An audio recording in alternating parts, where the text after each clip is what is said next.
Bharatiya Janata party द्वारा देश भर में एसआईआर लागू करने को लेकर कांग्रेस का विरोध तेज हो गया है। संसद के भीतर और बाहर कांग्रेस इस मुद्दे पर लगातार आवाज उठा रही है। लोकसभा में नेता प्रतिपक्ष राहुल गांधी जहां भाजपा पर वोट चोरी और वोट कटवाने के आरोप लगा रहे हैं, वहीं हिमाचल प्रदेश में कांग्रेस नेताओं और मंत्रियों ने इसे देश की एकता, अखंडता और लोकतंत्र पर हमला बताया है। कांग्रेस और महागठबंधन का आरोप है कि भाजपा केवल सत्ता में बने रहने के लिए संवैधानिक संस्थाओं का दुरुपयोग कर रही है। हिमाचल प्रदेश के राजस्व एवं बागवानी मंत्री जगत सिंह नेगी ने एसआईआर मुद्दे पर भाजपा पर गंभीर आरोप लगाए। उन्होंने कहा कि भारतीय जनता पार्टी चुनाव आयोग, सीबीआई और प्रवर्तन निदेशालय जैसी संस्थाओं का दुरुपयोग कर लोकतंत्र को कमजोर कर रही है।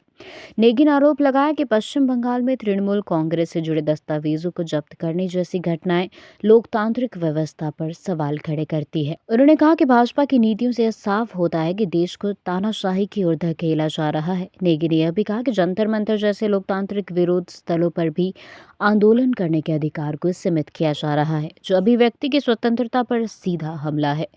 विदेश नीति को लेकर केंद्र सरकार पर निशाना साधते हुए उन्होंने कहा कि प्रधानमंत्री की कथित 56 इंच की छाती केवल भीड़ जुटाने तक ही सीमित रह गई है, जबकि सीमा सुरक्षा और अंतर्राष्ट्रीय मंचों पर देश की गरिमा को ठेस पहुंचा रही है।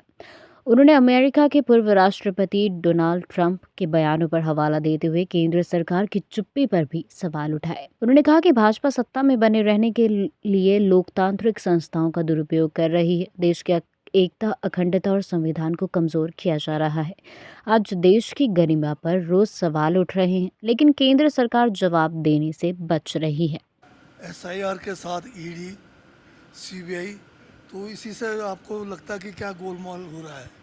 ये जो है भारतीय जनता पार्टी किसी भी कीमत पर, चाहे वो इस देश की एकता, अखंडता को ख़त्म करके या संविधान को ख़त्म करके सत्ता के साथ चिपकने के जो है इनकी एक मंशा यही है।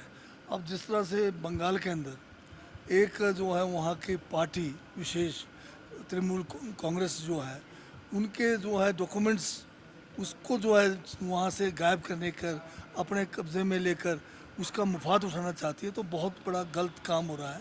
और ये डायरेक्ट जो है इससे लगता है कि देश के अंदर लोकतंत्र को समाप्त करने की दिशा है।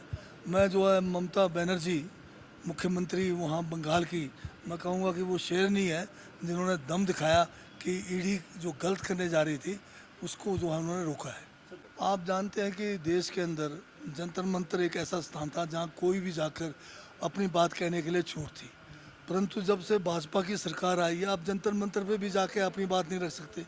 तो अगर लोकतंत्र में आप जो है संवैधानिक तरीके से अपनी बात रखने का, आपको जो है अपना आंदोलन करने का, जो देश के कानून के तहत करने का, बोलने का, विरोध प्रदर्शन करने का, अगर ये सारे चीज़ें ख़त्म कर दी तो फिर तानाशाही और डिक्टेटरशिप में और लोकतंत्र में फ़र्क कहाँ रह गया है। अब ऐसा है कि कुछ लोगों का जो 56 इंच है सिर्फ हमारे जो है ये जो मंच होते हैं बड़े बड़े जहाँ पर लोग इकट्ठे किए जाते हैं, लाखों लोग, भीड़ जुटाई जाती है, वहाँ पर तो 56 इंच रह जाता है। जब चाइना वाले हमारे देश के सीमाओं को जो है एक एक करके अपने कब्जे में करते हैं तब वो 56 इंच नहीं दिखाई देता है।